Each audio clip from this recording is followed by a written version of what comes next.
So we've now reached the final session of today's summit, Football Production 2022, The Verdict. So over the next 40 minutes or so, this panel will wrap up some of the topics that have been discussed so far and provide you all with a view on the future direction of on and off-field coverage of football in Europe. So I'd like to introduce the panel to you now. Just at the end there, we have Barney Francis, Executive Vice President, Global Production, IMG. Barney joined IMG in November last year, having worked at Sky for 20 years. As Managing Director, he grew the channel offering from 5 channels to 11, adding premium sports such as Formula One, the Masters, the Open and NBA to the portfolio, while also increasing the number of Premier League matches shown on Sky. In his new role, he's responsible for the strategic growth and development of IMG's production offering.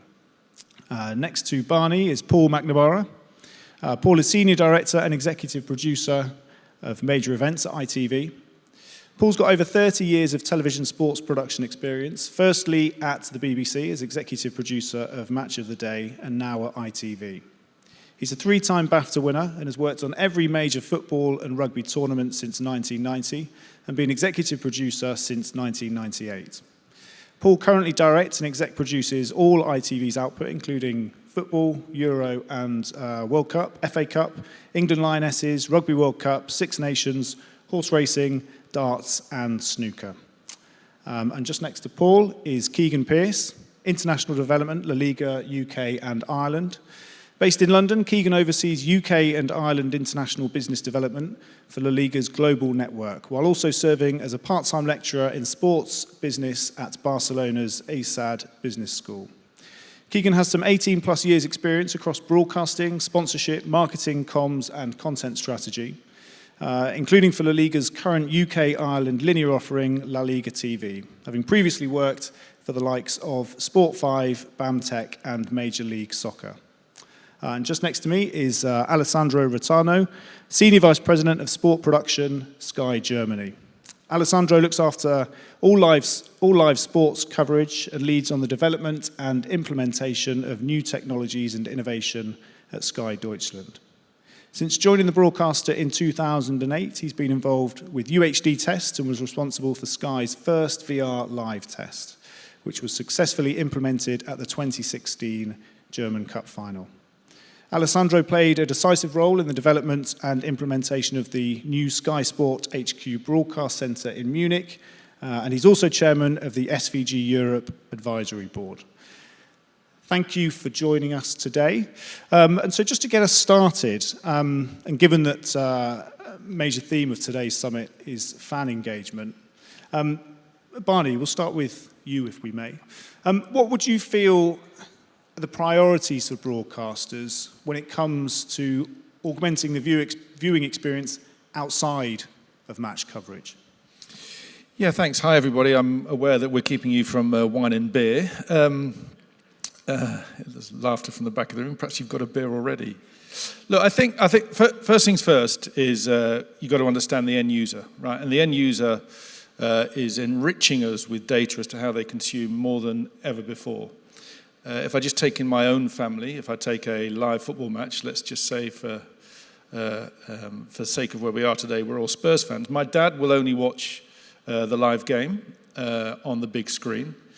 I'll watch the live game and have my iPad with me because I want to watch and I want to engage. And my kids will only have the second screen with them because they will only want to engage. 90 minutes of football in the front room is too boring for them. So you've got 3 very different, just in my family, 3 very different types of audience. So understanding what they need, we've never been given as much advance notice as ever before. So how do we use that? You know, we think of, or I think of, a live match, and let's, again, for argument's sake, say it's a 3 o'clock on a Saturday afternoon. You know, certainly the job of content producers, certainly the digital and social space, is to spend the week before the game building up interest based on what the club are providing, plus conjecture, because fans love talking about football. You know, Antonio Conte has spoken today. Where are we? Thursday, ahead of the weekend's football. So that's of interest in social and digital apps and services. So as the week builds towards the football, you can see an increased and fervent activity, conjecture about injuries, who's going to get picked, and all those things. Then you've got the event itself, which, as I've said, will be consumed in lots of different ways. The live game is consumed differently by all fans. And then it's what happens after that, right? It is, Saturday 3 o'clock at 5:15. Now you can watch all the goals. So if you haven't been able to watch it live on 3 o'clock, because you can't in the UK, it doesn't matter. You no longer have to wait until match of the day on Saturday night at 5:15 on the Sky Sports app. You can watch the goals. So that's when post-match it all starts. And then the chatter starts around that. And I know how my kids engage with their mates, and they're looking on, primarily they're on sort of TikTok and Snap, right? But they're looking anywhere for interesting bits around the goals they've just seen, because that's what the chatter is about on Sunday, and the goading of each other, right? Team A, my team beat your team. That continues through Sunday. And then you're in the cycle again, right? The building up to the next week. So there's a kind of a 24/7 engagement around the live game. The live game itself is viewed differently, but the chatter is endless and ceaseless. And Alessandro, when it comes to fan engagement, where do you see most advances being made? Is that during the game content itself or outside of those 90 minutes? Well, I have to say, and I have to mirror Barney, at the end of the day, you have one job to do as a network. You have to do, let's say, to engage fans on your different platforms the whole year, 24/7. And the difficulty here is, from a tech point of view, you have to set up an ecosystem which feeds and accommodate all the different needs from the different viewerships and the different, let's say, audience. Call me romantic, I'm still a supporter of the appointment to view on live matches, and it's all about the live matches because you have to ramp up everything and you have to be best in class on your live coverage, and you can't mess up with there, but you have to feed and accommodate all the other, let's say, pipelines with content. And at the end of the day, it's the right ecosystem, which is adaptable, no matter what, if it's in the 90 minutes or outside of the 90 minutes, which is, let's say, at the end of the day, key to scale. And to be honest, I mean, we heard a lot about highlights and everything. No network can survive with highlights. No rights owner is selling highlights only. The packages from La Liga is not, let's say, the right package. It's the live match. At the end of the day, and our business needs to scale on certain targets which we can't reach at the moment, which maybe differs a little bit from the old thinking where we put all the energy into the live 90 minutes and forget a little bit what's happening in the living room. And the job is now to aggregate the content at the end of the day, and this is what we at Sky are doing. We're an aggregation platform. What we can't aggregate by ourselves, we put on our platform. And no matter what, from which federation or content maker it's, let's say, providing, because at the end of the day, you have to make sure that you capture all the content which is out there. And that's what I see by setting up the right ecosystem, which is future-proofed, adaptable to all the viewer habits which are changing in the next couple of years anyway dramatically. But the appointment to view, and this still I'm a believer, is still the core. Keegan, what does fan engagement mean to La Liga? What ultimately are the aims when it comes to that strategy as well? So just as a bit of context, as you may know, we centralized the sale of our media rights in 2015. And so La Liga, as it is known as a broadcast product today, is really only been about 7 to 8 years in construction. And our aim is to offer a recognizable, unique, and best-in-class brand of television production around our live matches. And so, as Alessandro said, the live match is still important. It's the cornerstone of everything else that gets done from a content perspective. I think the live match and the 90 minutes has been much maligned over the course of this past year. We talk about how long games are and all of the rest. We still believe there's so much more that can be done with 90 minutes of football if you're willing to invest, innovate, and to work hard at it. And for us, we feel like the fan, both within our domestic market but also internationally, should be placed at the center of the strategy.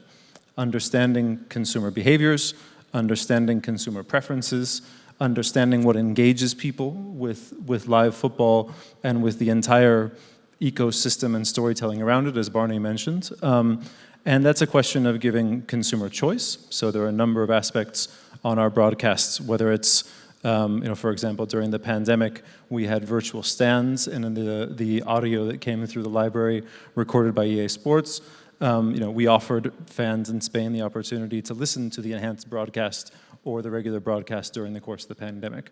Movistar Plus, our domestic rights holder currently, is offering a multi-camera feed currently, one that allows you to watch a camera that's following the benches, a camera that's following the player with the ball at any given moment in time, and a view from the goal mouth itself of what's happening in addition to the master camera. And that's also an option that viewers have. What we've found over time is that viewers prefer the bells and whistles. They prefer the enhanced versions of broadcasts, and our aim is to continue engaging and giving that kind of consumer choice through our relationships both domestically and internationally.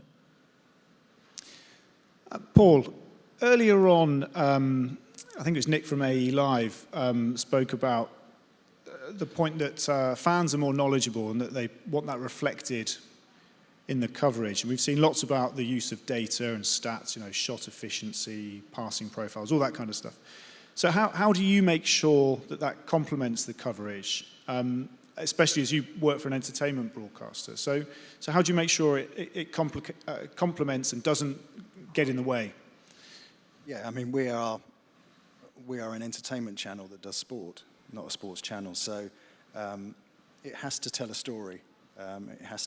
The stats have to fight their weight in order to get onto the screen. I mean, for example, is stats about Tottenham not playing well as entertaining as seeing Roy Keane in Vision slagging off a performance? For me, personality.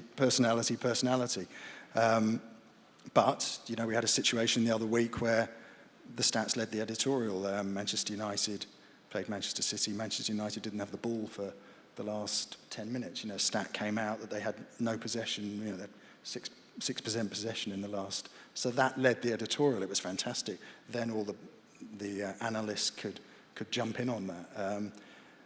I think there, we've listened today about all natures of stats and all things that are available. I mean, some of the stuff that's been done in America on the Super Bowl, where you can rig somebody up and you can see their heart rate, for example, and I know that's been done.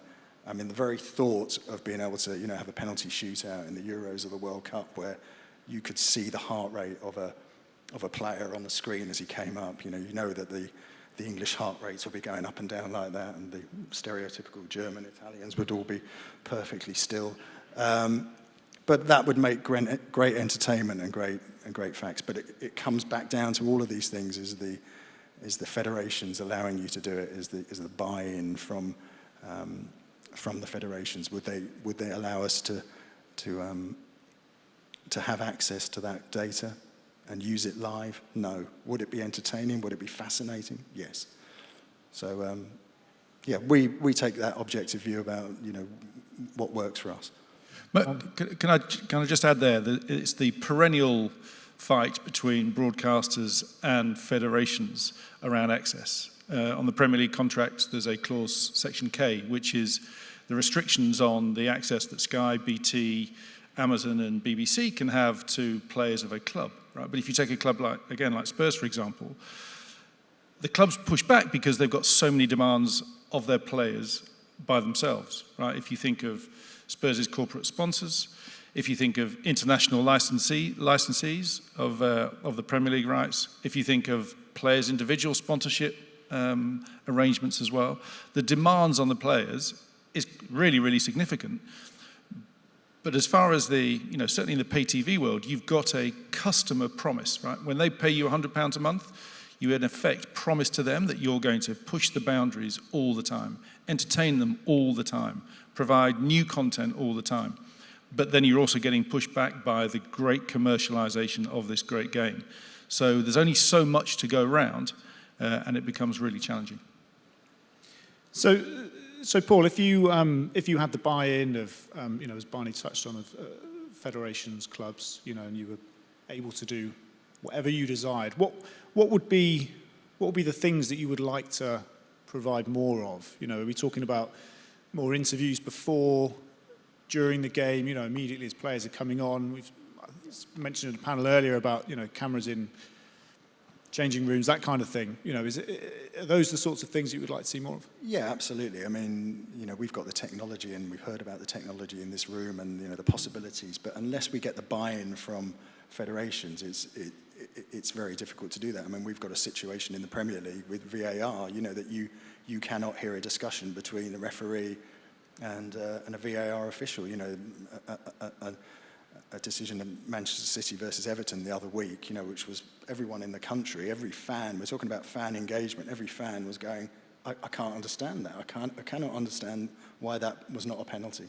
Yet, as fans, we were told, you know, we're not privy to that kind of information, which for a start off is, you know, it's just, you know, other sports do it. It's you know, it's great in cricket. It's there in rugby for the VAR, for the third umpire. I mean, we would love to put cameras in dressing rooms for halftime team talks. We'd love to interview coaches during the games. We'd love to do all of that. I mean, we'd love to put cameras on coaches coming to the matches. You know, we had that in the 70s. It's gone backwards, you know.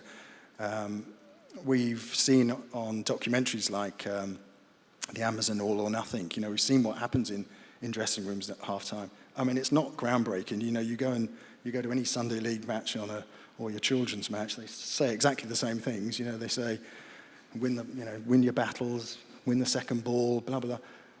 We'd love to do it, but we're not allowed to. So, you know, it comes back to, again, you know, can we get the buy-in of federations when the contracts are done?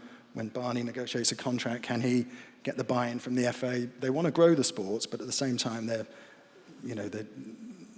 got to buy into the fact that they've got to develop as fast as the technology.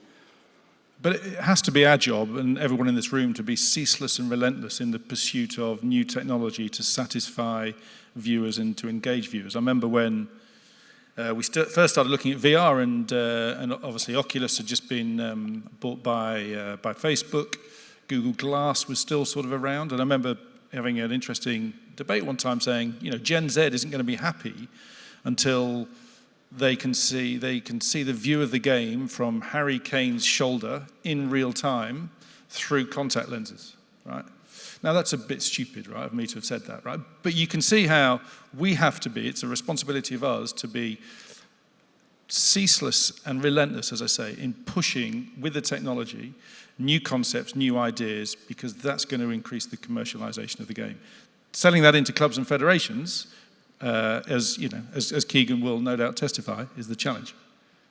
If I can just add here in defense of rights owners, and maybe to offer a perspective as well, I think a lot of that innovation should also come from rights owners. You know, absolutely needs to be. You've got a level of access and engagement with the ecosystem that surrounds the sport. That means in many ways you can solve that better than if the request comes from a broadcaster and you haven't laid the groundwork to make it happen. It's almost too late for the conversation in many ways. You know, I mentioned an example of something that we introduced during the pandemic, which is really quite simple. It's not technological innovation by any means, but we decided to take advantage of the fact that there weren't fans sitting in the stands and to set a camera angle very low to the field, which we referred to as the La Liga Fan Cam. The La Liga Fan Cam was essentially a camera which allowed players, after they scored a goal, to be able to point to that camera and to celebrate with the fans in a way that they would normally celebrate, pointing to their families or to the fans that were sitting in the stands. So the key part wasn't, okay, take advantage of lowering the camera, get the angle, communicate the players. It's then how you get their buy-in to actually make this a useful tool. So we sent communications to them. We have our own communications channels with our players, in addition to through the clubs, that allows us to be able to get this message out there. You know, we put signage on the camera so people were aware of where the fan cam was. There was some luck. This was obviously last season that both Messi and Luis Suarez very quickly used it, celebrated towards the fan cam, and then plenty of other guys followed suit. But the point is, you need to understand as a rights owner, what is your ecosystem, who are your stakeholders, and to have a certain degree of buy-in from each of them, so when these innovations come up, you can actually properly implement them. I have to add here, because at the end of the day, technology is not the limiting factor here. It is something how open leagues are, let's say, than other sporting leagues in the world, NFL, Formula One, how you conduct interviews, how you can mic up, how you can have more insights. Football is very conservative, still, till today.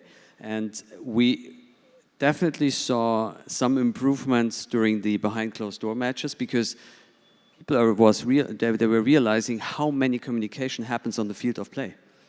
And it is all gone now if the audience is back in the stadium. So how you make sure as a league, and this is the talk we are talking constantly also to Bundesliga at the end of the day and the other leagues, you have to open up because other leagues are doing this and in a very precise way where people are engaged by having the audio function, the mic up, the coaches, the conducting of interviews with a Formula One driver, which is, anyway, the boys are driving after the interviews with 300 over the race. And let's say this is something which is really a dangerous sport, I would say, compared to football. So still, I believe, or we believe, by having the limiting factors here, we could do more.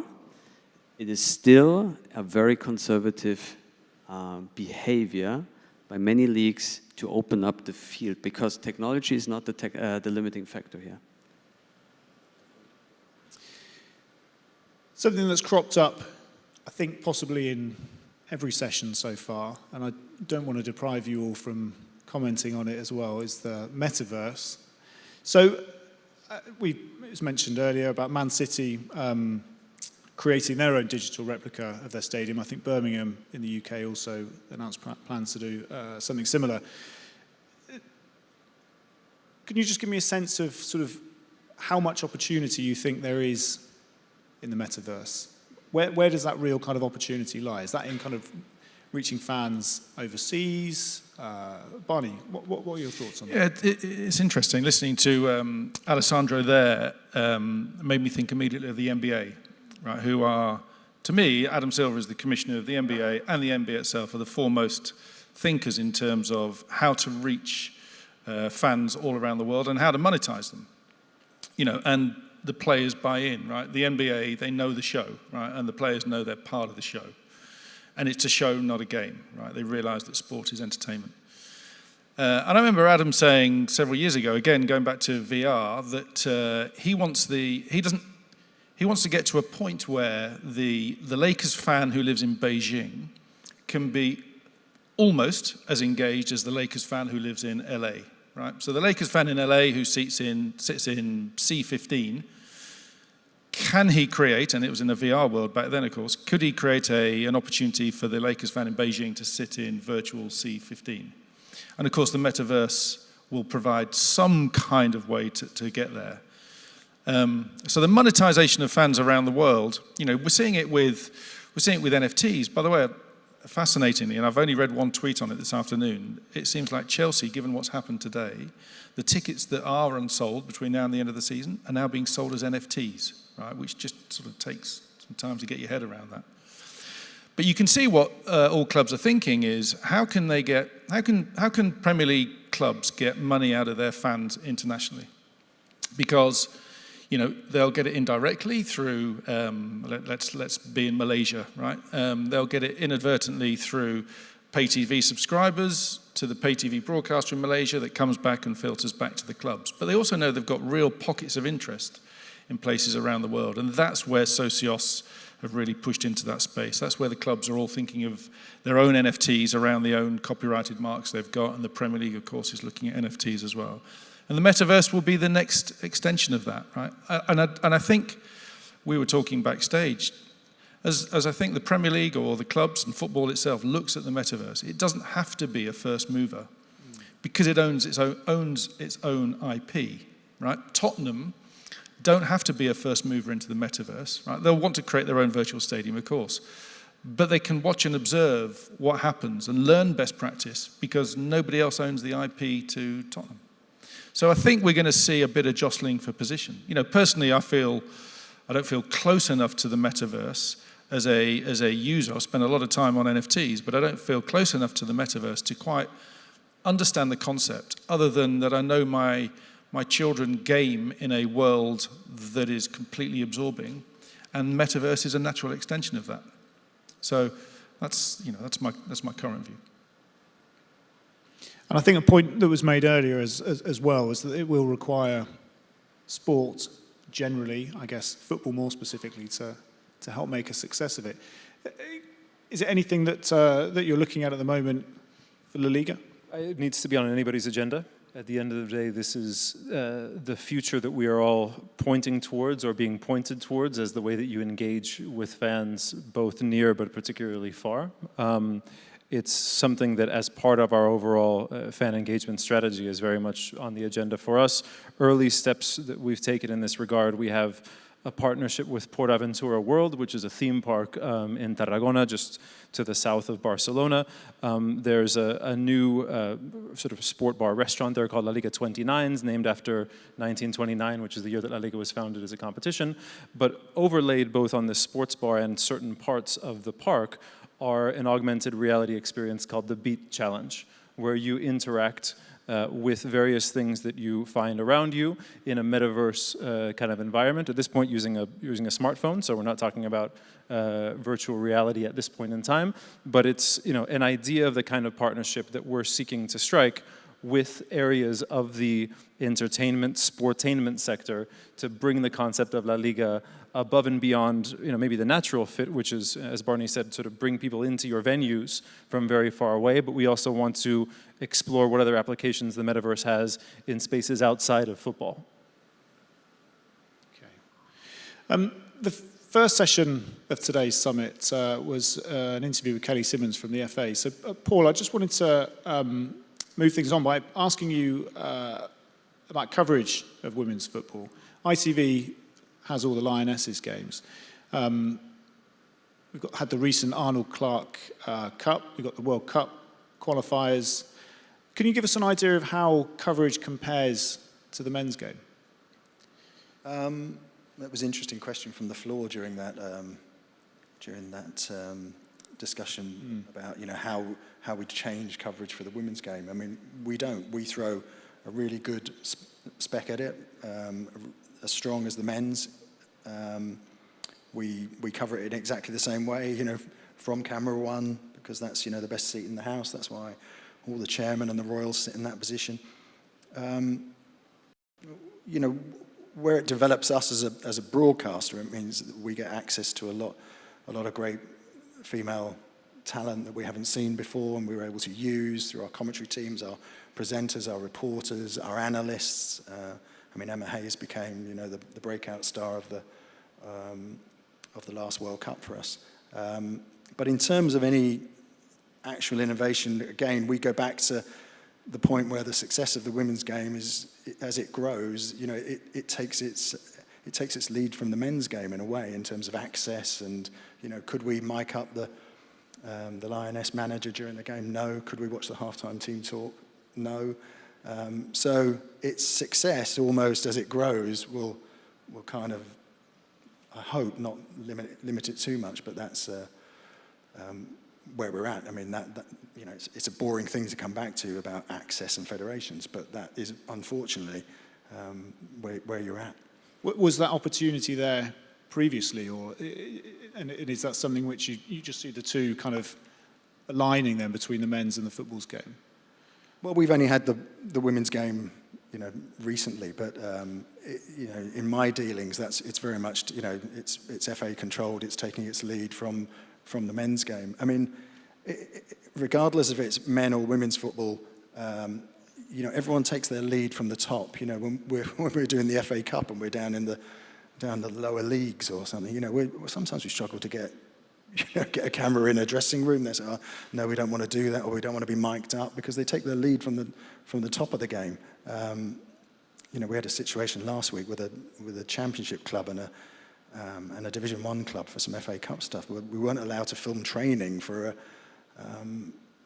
a feature that we were doing, 10 minutes of training. So everyone does take their lead from the top, and I go back to if the game opens up at the top, then it'll open up all the way down.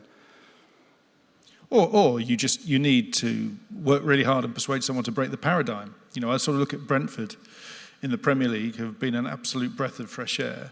and how they open up. Of course, they're restricted by the Central Premier League contract, but how they open up in all their commercial relationships and the way that they interface with their local community. You know, even initiatives like, we're going to keep this home shirt for 2 years, right? Things like that. You need clubs like that who are going to break from the norm. You know, to me, the women's game needed to say, we're not going to take our lead from the men's game. Why on earth would we? Right? Why on earth would we? Why would we not just break with history and just do something completely different? Because that's going to be much more engaging. Yeah, exactly. Alessandro, when it comes to the kind of narrative of it, how best do you feel to ensure that the storytelling, when it relates to women's football, is organic and that it's incorporated as part of that wider coverage of football without kind of isolating it? I found Kelly, one word very fascinating was normalizing. I think we have to normalize it because a really funny question how, let's say, if you are, let's say, producing a women match in a different way than a men's match, I would always say nope. Are you telling different stories? Yes. Are you engaging with a different storytelling? You have to, because the challenges are different, but also the opportunities here.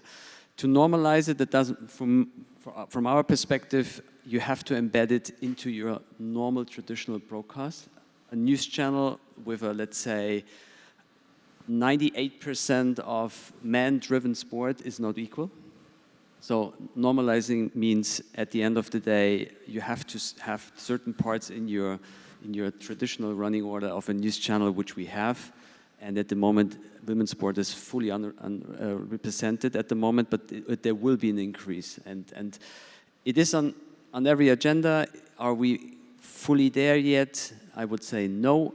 Are we increasing the rights portfolio? Yes. Are we seeing an increase of viewership? Also yes. Are we fully embedded in a 24/7 news channel program in that way, like we treat other, let's say, man-driven sports? No. And for me, organic means, at the end of the day, from a storytelling point of view, I mean, it must be embedded in a traditional, normalized way. And whenever you are pointed out, oh, we have women we have a women's sport now in our program, this is something special. And with it comes specialty, it becomes always special, but definitely not normal. But in the end of the day, it's a hard way from a storytelling point of view, like sustainability and the other parts. And inclusion, by the way, it's the same. Because we're not talking about gender equality, we're race. If it comes to inclusion in a 360 environment of other, let's say, sporting events, it must be really normalized. So that's my point of view. And Keegan, we got a really good view of the English game from Kelly at the start of the day. Can you give us a sense of the popularity within Spain as well? I think we've got there's Barcelona playing Real Madrid towards the end of the month. And I was reading that, was 80,000 tickets sold out in about 3 days. So it seems like in terms of appetite and fan engagement ultimately, that it's doing very well there.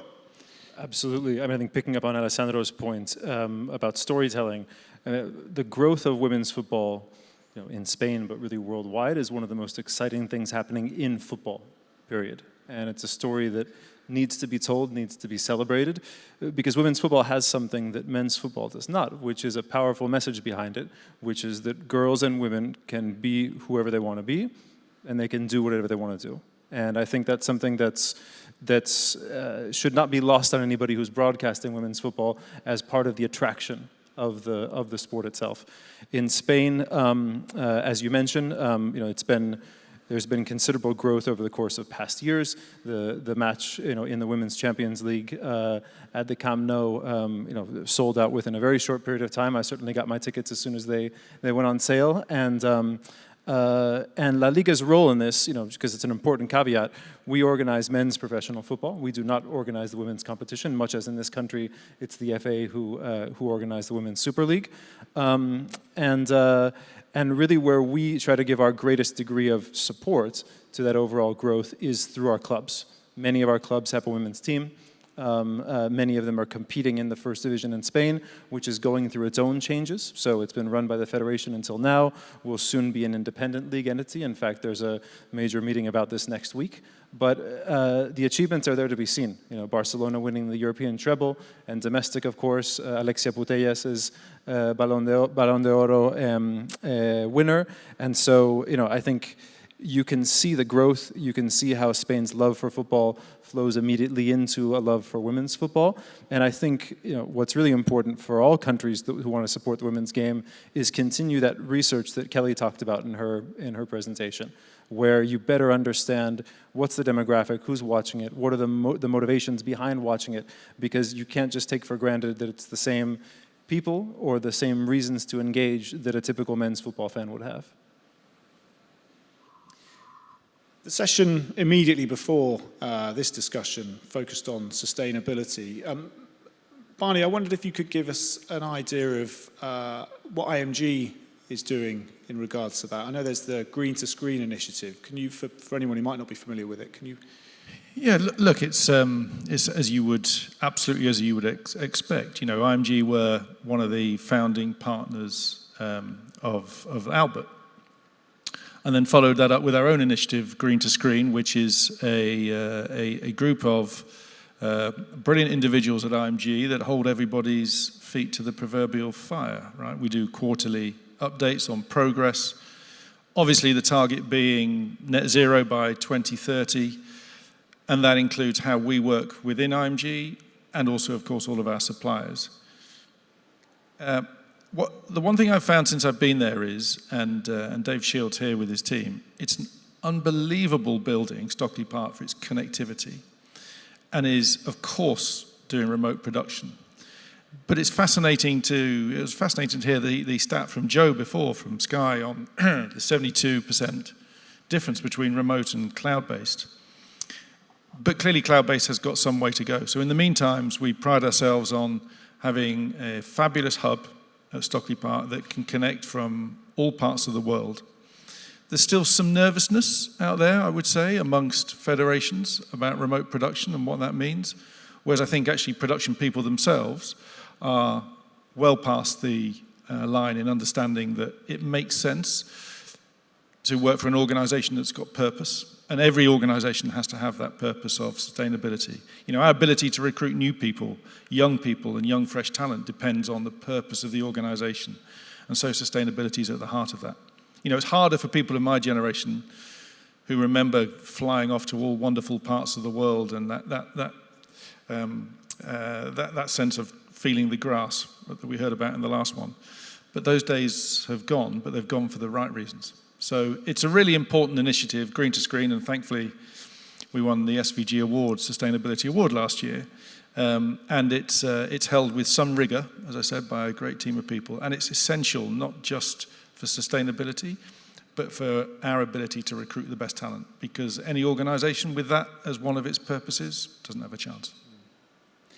Alessandro, does it feel like broadcasters are sort of having to lead and coordinate others within the ecosystem? In the best case, not. In the best case, it's a common understanding where we want to go. And I have to say, I'm very glad to see how what UK is pushing that role, I would say, as a continental Europe person here on this panel. I have to say we have to do some homework on the continental part. We're working hard on it. The team is working hard on it to found the foundation of data. I think it's also very clear that we have the right data and that we have a common understanding with our partners and a collaboration where we want to go and how we want to reach the target together. And there are differences from my point of view in the different countries. I think remote operation also here in the UK comes not only from the perspective now we are sustainable, it comes first of all because we have a budget restraint. And we are talking about budgets here, which is a little bit harder if I speak to the German market, because at the end of the day, we have a very competitive OBN situation where remote operation is not always prio A by choosing as a tool to produce content. So we have to work hard to have a really good storytelling also here. This is same in Italy. I guess also same in Spain, for what I know. So we are in a different situation, but what we can do is we can definitely learn from what's happening here in the UK and do let's say, the right translation into the necessary markets where we are talking about continental. It is definitely prior A. We have a strong commitment in the Sky Group overall. We have to work with our partners in a collaborative way, but we are in different situations from the market perspective and also where the markets are heading at the moment. And Paul, the push towards sustainability, pandemic as well, has put a lot more emphasis on remote production. In your view, and given your role in coverage of football in particular, what do you feel is kind of gained, what's lost when it comes to coverage? We take things on a program by program basis. Really, we're not completely remote. We're remote on some events, and some events we're not remote on. So we look at them. The World Cup coming forward, where we always try and. I mean, my ethos would be, to try and take the viewer somewhere they can't go themselves. So we try and take our presentation team to the event. It's like, okay, the World Cup's in Doha, but hi, we're here in England, watching it with you. That's okay, but it's nicer if they're at the event. So we're in that sort of hybrid model of doing a lot of the, sending some people out and keeping some people back. I think it's here to stay, as Barney said. It is the future. It's going to be very difficult to come back from this. And yeah, from my perspective, it works fine. Can you give us a sense of what that might look like at the World Cup, at the upcoming World Cup? Is that for what we're doing? We will present from the stadiums with our presentation team. We are going to put a small gallery in the IBC, but then we'll have all of our infrastructure, all of our edits, all of our VVS, all of our graphics, all of our Pieros back in the UK. The way we thought about it in the end was we just editorialized it and thought, 4 games a day, we want to be sort of close to the talent so we can get the best out of them. We wanted to have that sort of immediacy, so we've kind of done that hybrid of a very small production team in Doha and 90% of it back in the UK. And how far along are you with plans so far, would you say?